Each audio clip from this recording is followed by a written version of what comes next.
Hi, everybody, and welcome to the first edition of Experian Talks. And for this episode, Experian talks coronavirus, debt, and credit. And I'm really thrilled to be joined by Dennis Hussey from National Debtline, who's going to help us understand a little bit more about issues that people are facing because of the coronavirus pandemic, particularly with their finances and getting into debt problems. And hopefully I can add some perspective on how things might impact your credit report and score, because I know these are two questions that people will have a lot of the time, particularly right now if they're struggling to pay their regular bills. So I'll introduce Dennis in a minute, but for the time being, I'm John Webb and I work in consumer affairs at Experian. I lead our public education program. So I help talk to people about credit reports, credit scores, and applying for credit, and also things around debt advice and how that will reflect on your credit report. So great to have you here, and hopefully you'll all get to learn a little bit about how you might be able to help yourself if you are struggling and what things really mean on your credit report. And we've done that by using a few questions that we've got that you've sent in to us to answer, and a few things that we want to talk about as well. If you do have any questions, then you can pop them in the comments or send them to us and we'll be happy to answer them. So I'm delighted now to introduce Dennis. So Dennis, you're a money advisor at National Debtline. If you just want to tell us a bit about what National Debtline do and what you do as well, that would be great. Hello, John. Thanks for having me. Yes. Well, I've worked at National Debtline for best part of 16 years now, and my main role is that of a money advisor. So that means on a day-to-day basis, answering queries from members of the public, whether by phone or by web chat, about all manner of debt-related problems.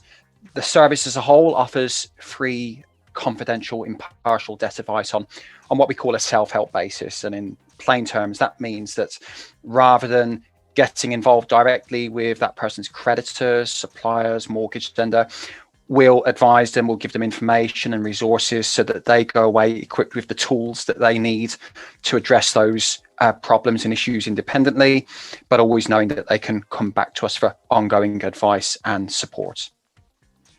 Great, excellent. So you're a money advisor, which means I guess you're on the front of giving useful advice and information to people. So our topic is talking about how the pandemic has affected people's finances, particularly around debt and managing their payments. So have you seen an increase in problems that people have had and that they're coming to you since, I guess kind of March, April last year now?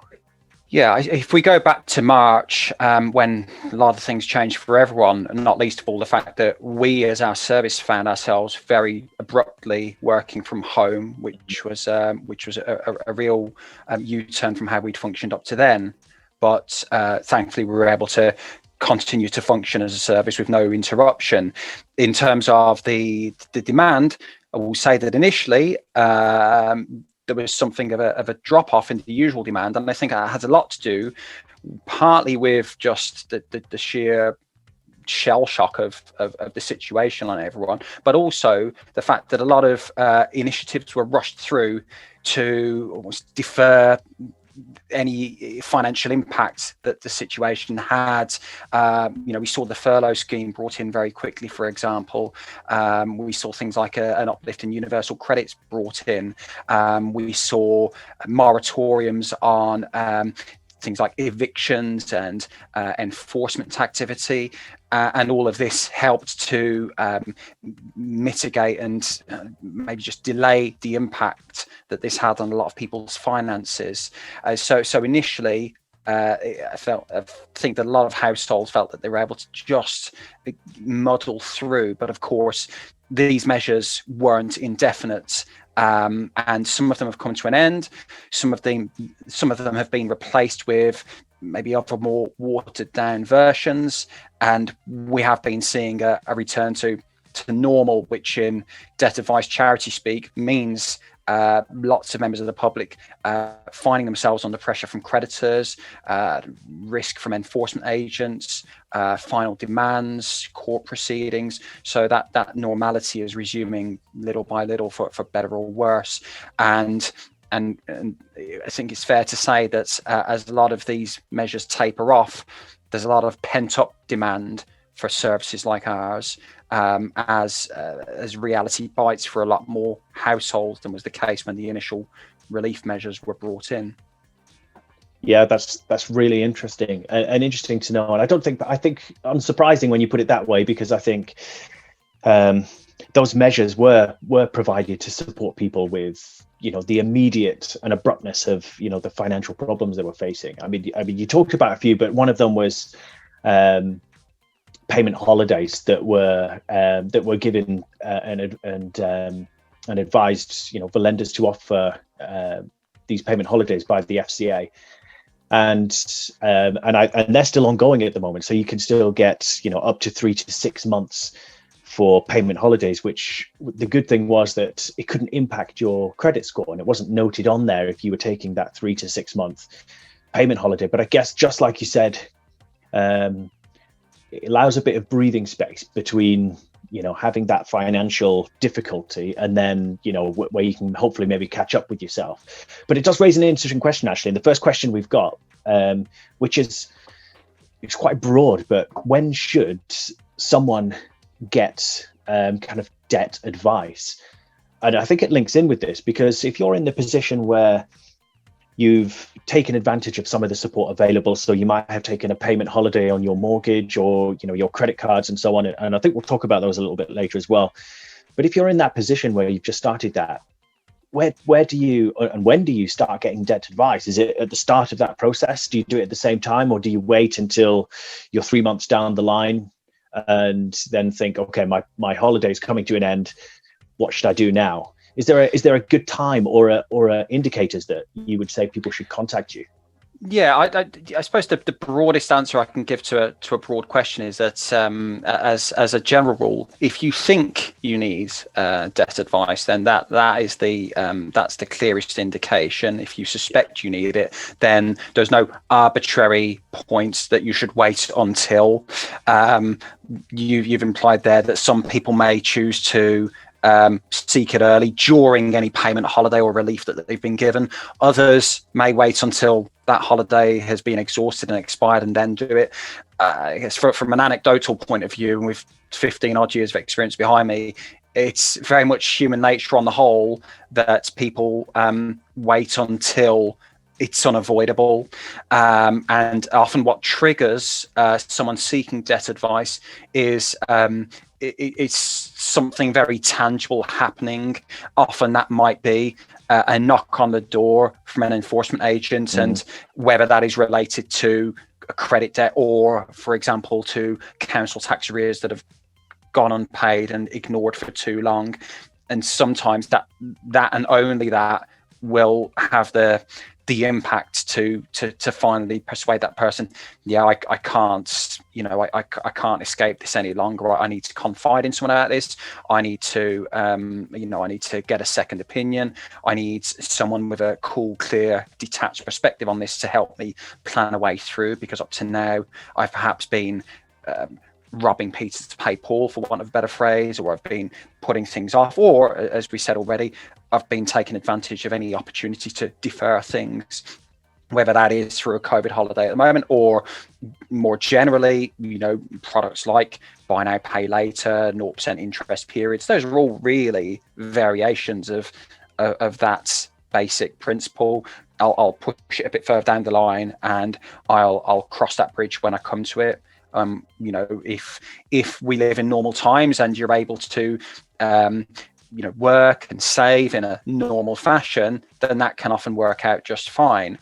But we live in quite the opposite at the moment, and there are very few sure things right now, and you may already be in a job that's very uncertain because of COVID. You may not know what the job market looks like 6-12 months from now, and so it's harder to take that approach of saying, okay, well, there are better times ahead, I'll just kick this can down the road a little bit, and I'm sure we'll be able to work things out then. So to come back to your question, when's the right time to seek it? There is no right time, but if you have that inkling, something's not right here, or I'm not quite sure I see a way through this, you needn't necessarily even wait until you've hit that first snag or that first missed payment. we deal with an awful lot of people who ostensibly at face value are keeping everything ticking over, but when you scratch the surface and you dig a little, and we'll often go through income and expenditure statements with people to really get beneath the bonnet and see, how well they're getting on. And it will often transpire then when you do that they're only keeping afloat by transferring balances or by deferring something here to pay something here and now, or vice versa. And then it becomes maybe a case of having a conversation about how sustainable they think that is, because from where we're looking, it looks fraught with difficulty and potential problems which exist now, but could be even bigger if ignored and left until much further down the line. Absolutely. I mean, you've raised again a number of good points there. I think the first actually is, from the perspective of kind of delaying things, as you might say, I think you said, just kind of kicking the can down. But actually, I don't, from a credit perspective, we would never begrudge anyone from taking the financial support that's available to them. So, payment holidays were offered to people, for FCA regulated products. So, particularly things like credit cards, mortgages, and so on.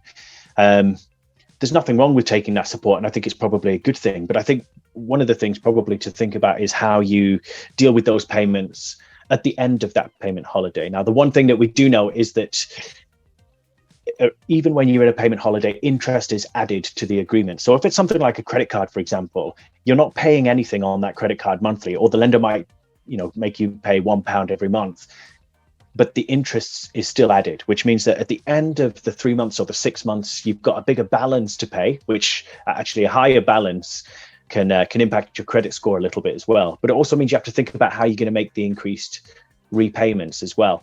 And the other thing that actually you mentioned, which I thought I'll pick up on as well, which is around getting to that point where that breaking point where something happens. And it may not be, like you said, maybe someone knocking at the door, or it may just that first missed payment. But from a credit perspective, of course, one missed payment can have quite a big impact on your credit score and reduce it quite significantly. In fact, from an Experian perspective, and this is just an Experian credit score, by the way, it could reduce it by up to 130 points, and that's out of 999. So it's a big chunk. And I guess if you start getting to that point where you're missing payments or about to miss payments, that's the really important part where I think get some support, whether it's through National Debtline or whether it's contacting your lender straight away as well.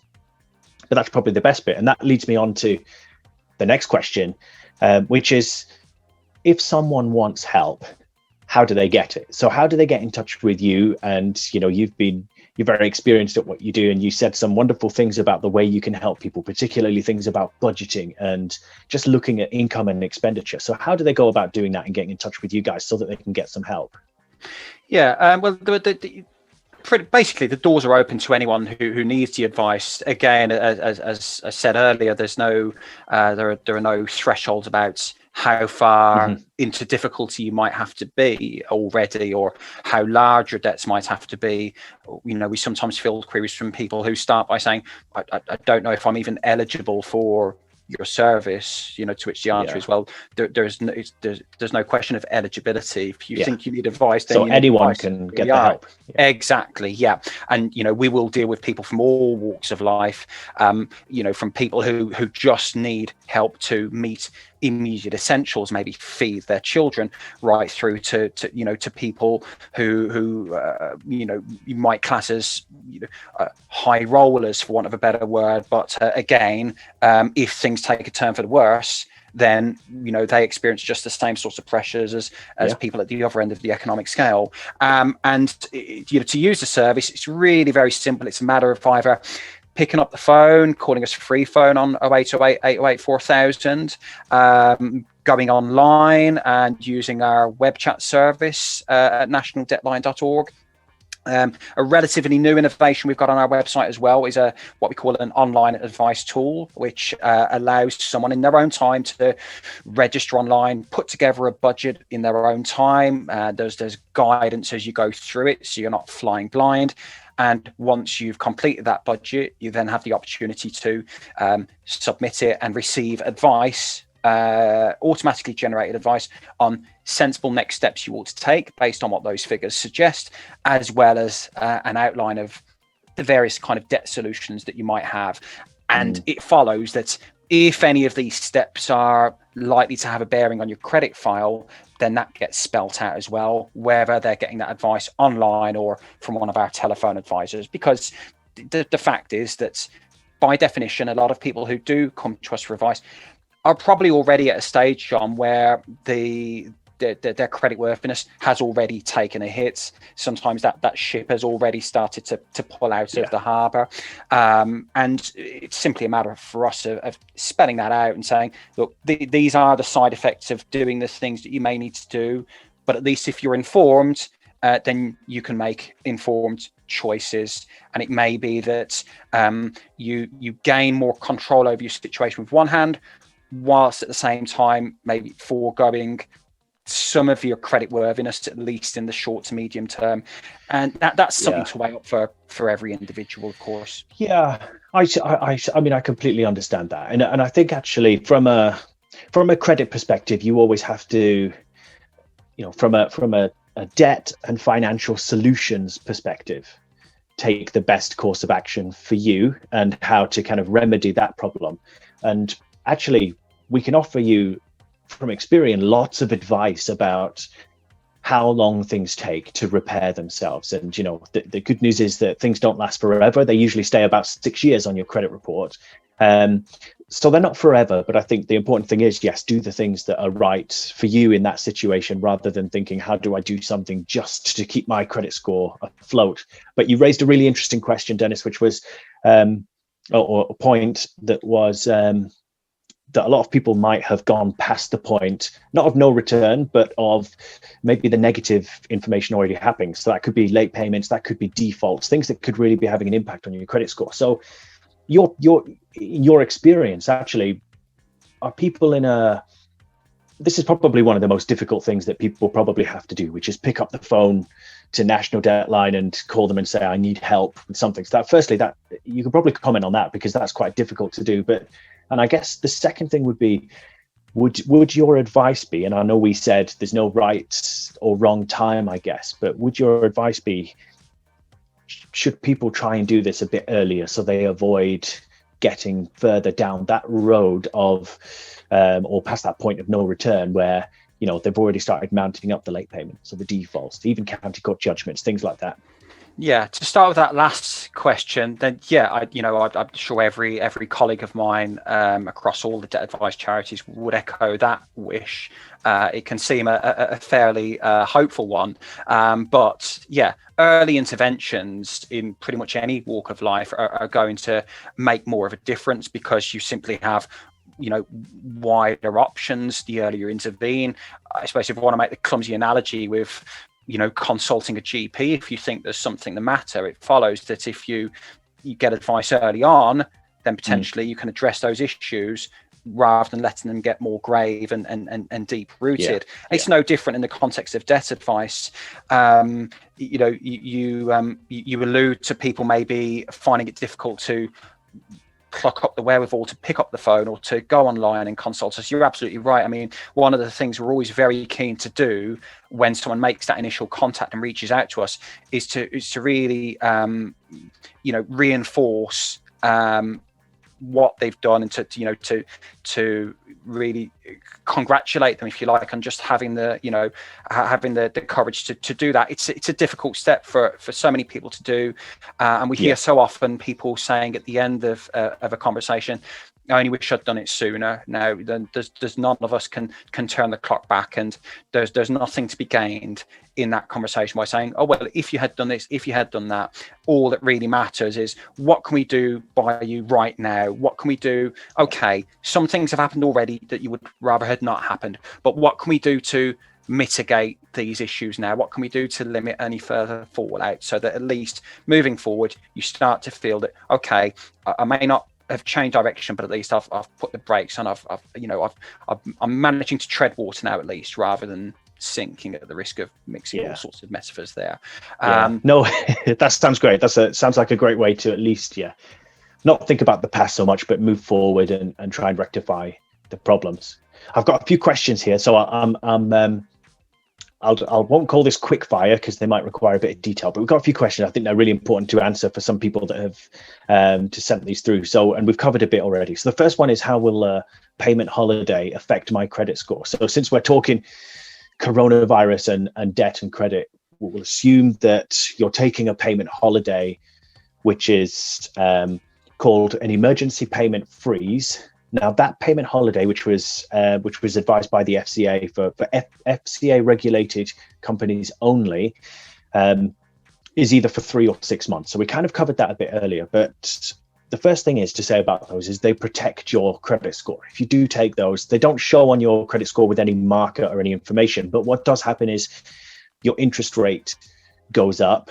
Your interest mounts up whilst you're doing it. So you still charged interest on the agreement. So always be aware that your payments after a payment holiday will probably go up and you'll probably have a higher balance. So you always need to be aware of that before you do it. And the other thing is you always need permission to do it. So don't just cancel direct debits or decide not to pay just because you want to enter into agreements. Always get the permission first. But the important part is that support is coming to an end, probably for a lot of people in the next couple of months. And if you've already used your 6 months, up to 6 months of payment holidays, what you'll find is that you should be talking to lenders about additional support if you can't afford to make your repayments. Now, they're calling that tailored support, which means that, it may be that they offer you some kind of payment arrangement. But that comes with two things, which is one, a marker on your credit report, which says there's a payment arrangement in place. It's a little flag, it's called. But the second thing is, if you're not paying the agreed amount, the amount on the agreement, then your account will likely run into arrears. So you'll start showing with 1 mispayment, 2 mispayments as that time goes on. So I would just make sure you're very clear with the lender about what you need. And what support is right for you, because that, if you're taking that tailored support, that can start to have an impact on your credit score as well. Yeah, interesting here. So I've taken payment holidays, but still can't afford my bills. What should I do? So, I'll let you tackle this in a moment, Dennis, but from a credit perspective, we've just talked about what can happen if you have taken your payment holidays or are taking your payment holidays and then